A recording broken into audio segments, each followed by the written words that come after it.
Hello and welcome to The Debrief. I'm your co-host. My name is Seth Ressler. I'm Becky Scarcello. And this is the show where we meet the creatives who are shaping Detroit. Becky, look, a lot of shows are coming back now this summer. Live music. A lot of festivals, a lot of events, a lot of art fairs, a lot of comedy festivals, things like that. And the question that a lot of artists and entertainers are asking is, how do I get on the bill? Yes. Right? I mean, that's what they want. They've been holed up for a year. They haven't been able to perform, and understandably, they're ready to get out there and get in front of audiences. And it's a good question, right? Because now that we're back, how do you get on a bill? We're going to talk to somebody today who puts together the bill for a festival. This actually comes from the world of music. We are talking about the Hamtramck Music Fest, which is back. It's normally in the spring, but now it's happening in the summer this year because of everything that's gone on with COVID. And so we have joining us today a woman who is on the board of directors at the Hamtramck Music Fest. She's one of the people who puts together the bill, selects all the bands that are going to play. And she's a musician herself, so she understands all the issues involved. She understands what it's like to be a musician to try and get on these bills. She's a drummer for two bands, a band called War Horses and also Ladyship Warship. Want to welcome to the show, Kristin Lyn. Hi, Kristin. How are you?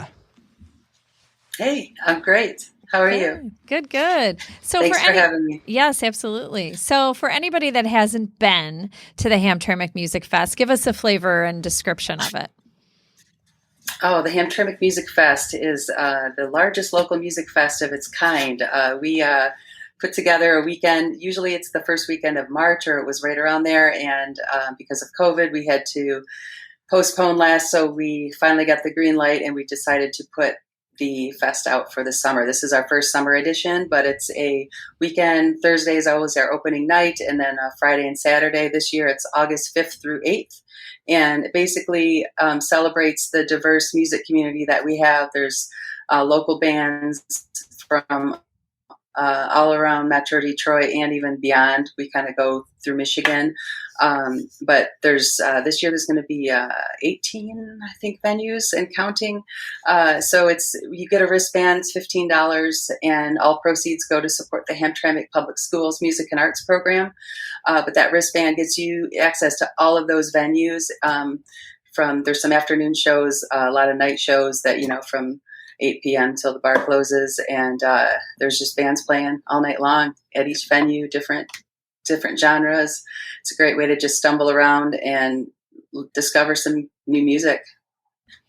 So let's get into the lineup itself. How do you select the bands that are going to play at the fest? Well, it's not just one person. So the fest, we like to say, is powered by the people. It's volunteers. We are a nonprofit and actually just got our 501c3.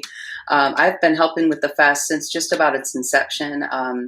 I played one of the first ones. I applied. So the first step is to apply. Well, there's an online call to action of, who wants to play. And if you're a band in Michigan, anyone's welcome to apply. We always put out a call, typically a couple of months before. But again, this time we kind of ran fast to plan this summer edition. So things are a little different this year. But the first step is to apply. We get hundreds and hundreds of applications, and we have volunteer bookers sometimes that will help out the fest, and from DJs to just anyone that wants to even apply to help out with the fest can do that as well. We have a volunteer tab, so if someone's interested in getting involved in booking, and we welcome the more diverse the crowd, the more the better, because we don't want just one or two people booking an entire fest. It's it's just way too much. So some of the venues will have a say in who they want to have at their venue, but a lot of them will just leave it up to the fest to kind of go through and try to give them a really cool, unique lineup. So you said a couple of things that piqued my interest. Diversity, for one, in the people selecting the bands. How about diversity in the bands themselves? Do you have kind of like a goal for certain types, certain genres, certain, are there quotas? And what do you do to balance it out, I guess? I wouldn't call it a quota per se, but we're all aware that we want to keep it as diverse as possible. We want to make it different than like your standard, lineup, at just a regular bar night where it's kind of, maybe it's all country or it's all rock or it's all, so we're trying to actually mix things up too. And within one night have a lineup that might have, something from every flavor. So that just makes it fun too. But we'd like to be aware of that. And we really, we also have to, some of the venues are really small, so they might only have like singer-songwriters. There's not room for a whole band. So there's a lot of factors that definitely come into play. It's like playing this crazy game of chess, and we have this spreadsheet that many of us work on together to figure out who's going where. Things often get moved due to band schedules, and it's quite the project. But we're able to pull it off every year, and it's always a blast. So talk about that. I mean, nobody wants to think that there's spreadsheets involved in art, but there really are. I mean, imagine a big Google Doc where you got all the venues, That's and you're what like, it is. all right, and you're probably shifting things from cell to cell, going, this band's got 18 people in it. This stage isn't big enough for them. We've got to move it there. So exactly. And our sound tech guy is fabulous. He helps with that too. He'll like kind of look at it and make sure like, hey, this looks a little weird at this venue, or that type of thing. So we have input from that as well, because that's obviously an important piece of the fest is having sound. Some of these venues don't have their own sound system, so that's one of the investments that we do have to make as a fest, is we do have to pay for the sound and the sound techs. But all the bands that play, they're just volunteer. I mean, they're allowed to sell their merch and things like that, but I don't get paid. We're doing this because we love music, and we want to just highlight just this. I mean, Hamtramck is so unique. It's this tiny little spot with all these venues. I mean, just aside from the fest, any weekend you could go and see shows. There's so many venues that have live music. It's just a really unique spot that I don't think I've ever seen in any other state. So we need to definitely highlight that. And every year it's just huge, and people come in, and last year I think we donated 10,000. I'm losing the numbers here. I don't have my talking points, but there was a big chunk of money that went to the Hamtramck Schools program, and we bought them instruments from their wish list, and just musicians keeping music going. That is really great. So you touched on a couple, but what would you say are your biggest challenges when it comes to actually selecting the bands, matching them to the venues, that whole music piece? What are the biggest challenges there? Schedules are one. Some bands will apply and say they can play, and then we think we got a lineup figured out. We go to confirm, and maybe they're not available anymore. So that's a challenge. Just scheduling in general is I'd say the biggest challenge. So, but I mean, there's never a shortage of bands to pick from if somebody can't can't make. So we've had that happen. Occasionally there's last minute, you just never know, something can happen. And, but we have plenty to pick from, that's for sure. We wish we could include all of them, but there's only so many slots, and we do our best to keep it diverse and what do the numbers look like? I mean, how many bands do you actually put on the festival, and how many actually apply? Yeah, the acceptance rate, I guess you would say. Yeah. Well, it depends on the year. As it goes on, we get more as it, people are more aware of it. We really do our best to get the word out. We print posters up with, I don't know how many different languages, so that it can involve anyone, and, in the community and beyond. This year we've got about 150 bands, or acts, I should say. They're not all bands. There's some solo performers and things. So yeah, about that. And this year I haven't seen the final. I forgot the final count, but I want to say we had over 400 apply. Wow. So okay, wow. Yeah. Is there something bands can do to, make themselves more likely to be accepted? I mean, what advice do you give to bands when they're looking to, I always say get involved with the fest first. You can volunteer. If you didn't get selected, go to the volunteer tab and just, be a part of it. And then, then next year you can maybe volunteer to be a booker and, book your own band, or maybe you get to know someone and your name, it's just, that's that's kind of what I did. I mean, I played the first fest. Thankfully, I was one of the selected bands, but I just wanted to see it continue. And I realized it was just, local musicians that were putting it together. And they were like, everyone who wants that's great to help. advice, because So, I feel like be involved. sometimes artists, some artists don't deal with rejection well. Of course. And it's not a rejection. It's it's really not, because like you said, you can only take so many. That the right thing to do if that happens is to actually turn around and get involved. Like the last thing you should do is not go, I'm not going to have anything to do with this. It's like, show up, have a good time, meet the people that are there.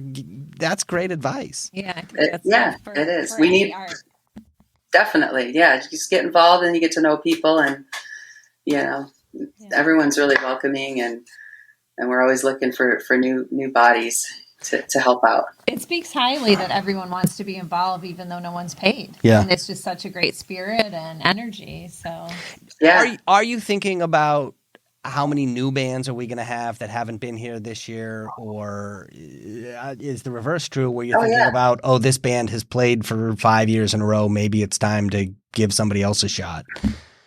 Yeah, that happens too. All of that. Yeah. We definitely like to bring new blood in, because there's so many, musicians that are out there, just even with new projects, and this might be their chance to highlight something. It's like well-known musicians that just have a new project. That's a lot of times what'll happen.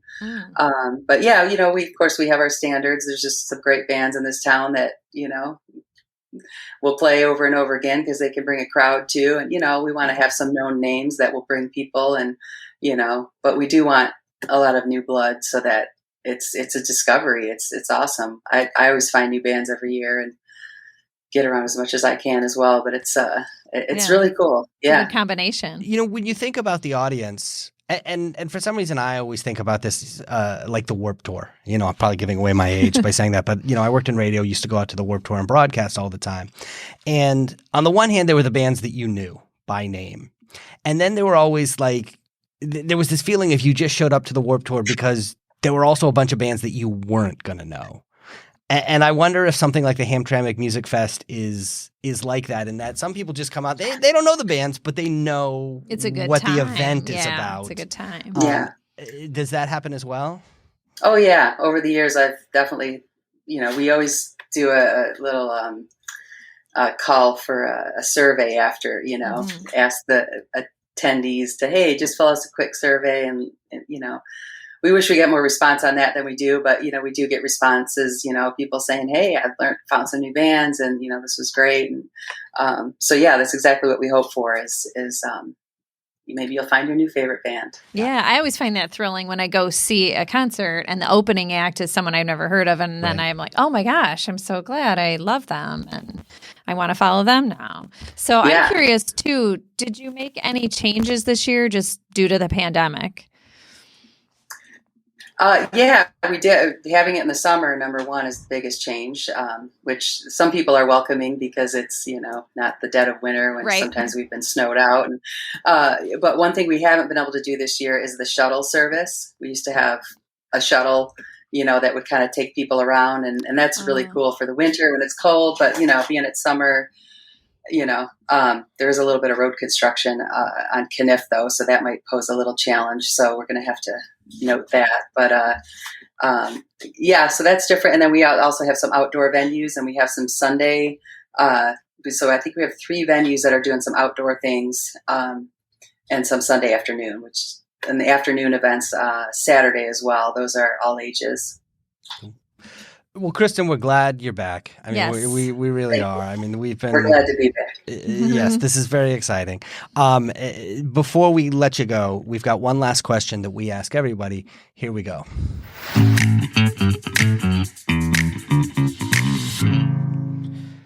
Kristin Lyn, board member of the Hamtramck Music Festival. Name a Detroit creative that everybody should know. All right. I'm going to name a wonderful new store called Flamingo Vintage. Nikki's the owner, and the store's in Southwest Detroit. It's a fantastic vintage clothing store, men, women's, little household stuff. Super cool. They are really trying to bring the community involved and music community as well. And they've done like live stream events over the COVID pandemic and with live bands in the store. And they're doing a First Friday series that's going to have live music in the store as well. So Flamingo Vintage, really, really cool store, Southwest Detroit. You should check it out. Awesome. Well, thank you so much for joining us. People want to know more about Hamtramck Music Fest. They can go to hamtramckmusicfest.com. You can see all the bands. You can get a wristband, do all that kind of stuff. Have a great show. Again, so glad that you're back. And thanks for coming on the show and kind of sharing some of this information with us. Best deal in town for live music. Yeah. It is. It really is. Please go on and get your wristband now. They're on sale on our website. So thank you for having me. Absolutely. Thank you. All right, that's it for us here at The Debrief. I'm Seth Ressler. I'm Becky Scarsello. Lots of places you can find the show, including Spotify, Apple Podcasts, and of course, a number of episodes are up on YouTube as well. Until next time, Detroit's moving. Keep up.